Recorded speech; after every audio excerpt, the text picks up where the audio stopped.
সেদিন দুপুরে জানালার পাশে বসেছিলাম। হাতে ছিল এক কাপ চা, আর মনে ছিল এক রাশ কুয়াশা। বাইরে ঝলমলে রোদ, কিন্তু আমার ভেতরে কেবল অন্ধকার। আমি মায়া। এই গল্পটা আমার এক অসমাপ্ত ভালোবাসা।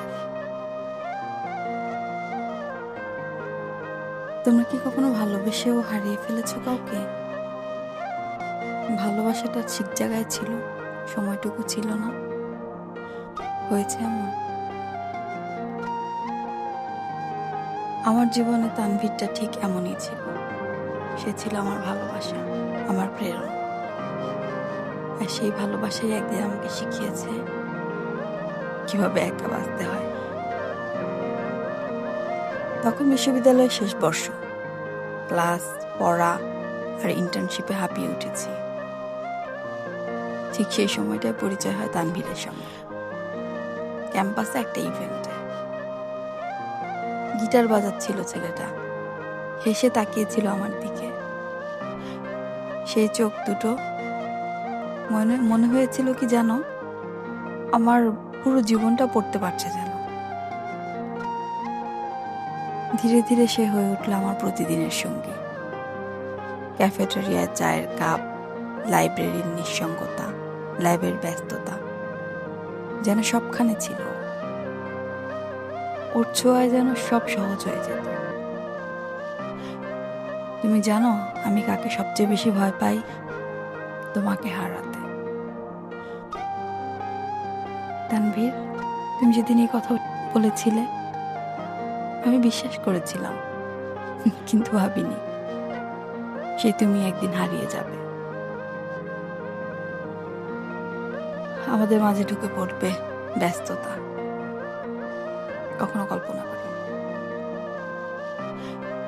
আমি চাকরি পেলাম, ঢাকায় চলে এলাম, কিন্তু তুমি তখন খুলনায় পড়াশোনা নিয়ে ব্যস্ত।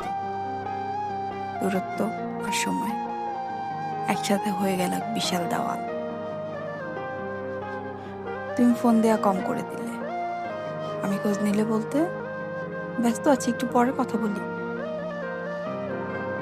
একদিন হঠাৎ তুমি বললে, মায়া, আমার পরিবার চায় আমি বিয়ে করি। আমি না বলতে পারিনি। সে রাতে আমি কিছুই বলি, শুধু ফোনটা কানে লাগিয়ে কান্না চেপে রেখেছিলাম। ভালোবাসা কি তাহলে সময়ের কাছে হেরে যায়? তুমি সুখে থেকো তানভীর। আমি এখনো জানালার ধারে সেই চাটা নিয়ে বসে থাকি, যদিও জানি তোমার ফিরে আসার কোনো সম্ভাবনা নেই। আজ হঠাৎ পুরনো একটা খাম পেলাম, সেই চিঠিটা যেটা আমি লিখেছিলাম তোমার কাছে, কিন্তু কখনো পাঠাইনি। তানভীর, তোমার সিদ্ধান্তকে আমি সম্মান করি, কিন্তু আমি কি প্রশ্ন করতে পারি না, কেন তুমি লড়লে না? কেন তুমি চেষ্টা করোনি আমাদের জন্য? যদি বলতে আমাদের পরিবার চায় না, তাহলে আমি বলতে পারতাম আমরা একসাথে পথ খুঁজে নেব। কিন্তু তুমি তো কথাই বললে না। তুমি জানো, এখন রাতে ঘুমানোর আগে তোমার পুরনো মেসেজগুলি পড়ি। তুমি হয়তো নতুন জীবনে ব্যস্ত, কিন্তু আমি এখনো আটকে আছি তোমার ভালোবাসি শব্দটার ভেতরে। তানভীর, তুমি যেটা করেছিলে হয়তো তোমার কাছে সেটাই ঠিক ছিল, কিন্তু আমার কাছে তা ছিল আমার ভালোবাসার নীরব মৃত্যু। আজ আমি আবার তোমায় দেখেছি 3 বছর পর এটা হাসপাতালে। তোমার কোলে ছোট একটা বাচ্চা, পাশে হয়তো তোমার স্ত্রী। তোমরা হাসছিলে, কথা বলছিলে। তুমি আমায় দেখলে, কিন্তু এগিয়ে এলে না। তুমি কি চাওনি? একবারও জিজ্ঞেস করতে ইচ্ছে করেনি কেমন আছো মায়া? কেন জানতে চাইলে না? তোমার চোখে আমি দেখেছি শুধু একটু অপরাধবোধ, ভালোবাসা নয়। আমি পারি সব ভুলে যেতে, কিন্তু কিছু ভালোবাসা কোনোদিনও ভোলা যায় না। তোমাকে আমি আজ ক্ষমা করে দিলাম।